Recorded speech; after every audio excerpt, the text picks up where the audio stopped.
loud, poor, funny, brave, talented, looks down on themselves, get through streets, nicer hair, promiscuous, they talk a lot, violent. it's charisma. I don't think I recognize Black America. I felt Americans were white.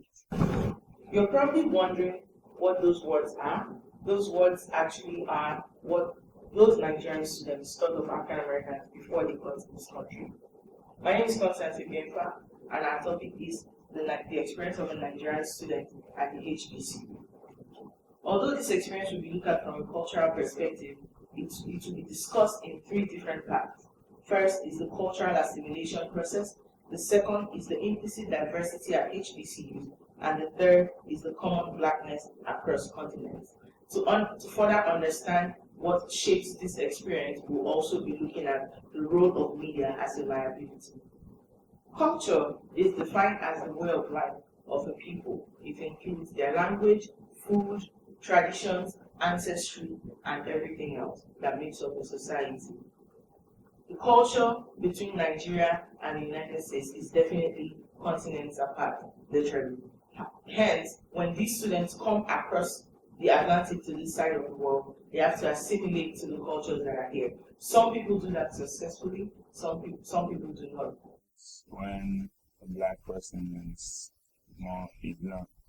when the cafeteria, and she appreciated an African outfit that was worn by one of my friends. And she thought one of my friends did not speak English. She said, that African girl's outfit is nice, but I don't know how to approach her to tell her it's lovely. Things we take seriously.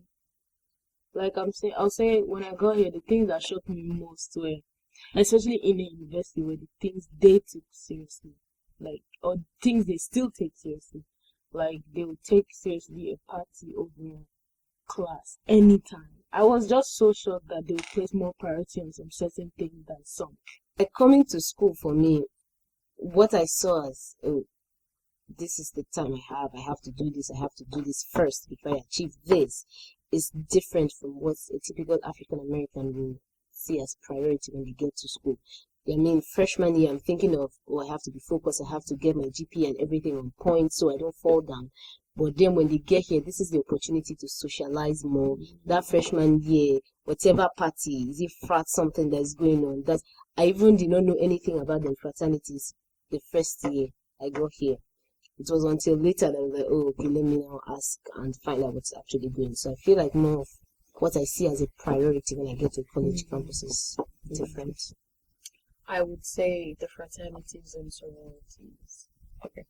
Because in Nigerian schools, when we hear fraternity, when we hear sorority, it's, even if it's not meant to be something occultic or bad, that's the first idea that comes to mind. But here it's more like a social or sociable place where people do things and plan events and come together and have this brotherhood or sisterhood idea of an association.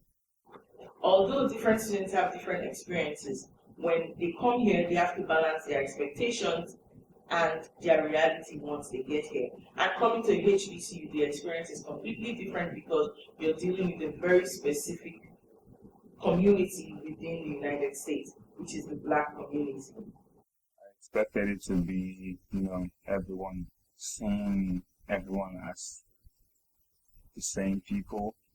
I felt, in as much as it's said to be a black school, it's in my own vision, it would be a mix of different black people, and I actually expected more activities, fun activities. So wherever it is you're from, or it's Nigerian Day, or we're doing an activity and it's mostly Nigerians coming together to do this, or Jamaicans, but I expected more activities that showed diversity.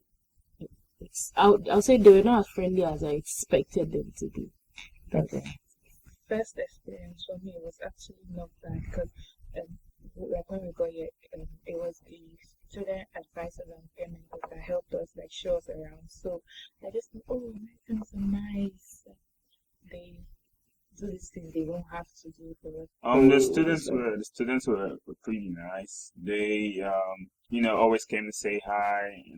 Then Then we had the ignorant ones. I'll put it that way. I don't blame them. They're just ignorant. Okay. So at first it was good, but with more interaction, I noticed not everyone was that friendly. Some persons are still thinking, these people, they're not being, they are like of the low class or something. Okay. As they continuously try to assimilate into this new culture they find themselves in, they also struggle with the similarities or and differences between them and African Americans on a daily basis. Some Nigerian students end up discovering that they are more similar than they realize, while others discover that they are actually worlds apart in a lot of ways. I would say my ideology on certain things, aside how I sound, speak, or relate with other people, I would say my ideas. The way I dress Mm-hmm. and the way I think. Because if the way I think, I will give priority. The things I give priority to is obviously to. It sounds very ridiculous if I would tell an African American that than me too. When I hear what they give priority to, it sounds very ridiculous to me. And then when it comes to my dressing, I mean, I feel here you have a more open way. You could, dress anyhow you want to dress. But I will not do that. So I feel those are like the two different. Even I'm not saying don't dress nice, but my nice will be conserved. And even if I want to go to a party, I will dress in a certain way. But if they want it, they go all out and I respect all the elders. Okay. Theirs is kind of different. Like the way we take respect back at the homeland is different from the way it's being done here. So yeah, from that you already know the different. You can pinpoint who is this and who is that. No, the way we show respect is different because of the way we were raised back home. Like certain, so like the last convocation, I was someone after the event was asking, oh, why do we bow when we take the just things like that they won't think of. It's not this one. It's just the way we show respect. I would say the fact we share the same ancestry. It all boils down or goes back to Africa. The pursuit of being on top. They want to get to the top same way we also want to be on top. There's really not a lot because we Yeah, grew up in that's- totally different environments. According to research done by Dina C. Maramba and her colleague, they discovered that African American students decline from going to HBCUs because they believe that there is a lack of diversity, both ethnic and racial, at these institutions. However, contrary to this popular belief, here at Lincoln University, we have a plethora of different students from all over the world, from multiple continents. Australia, we have students from the Caribbean, we have students from the continent of Africa, Latin America, and of course, African American students. With these multiple groups present, the campus is always a hub for diversity. However, how this diversity is experienced can only be narrated by people who have lived through it.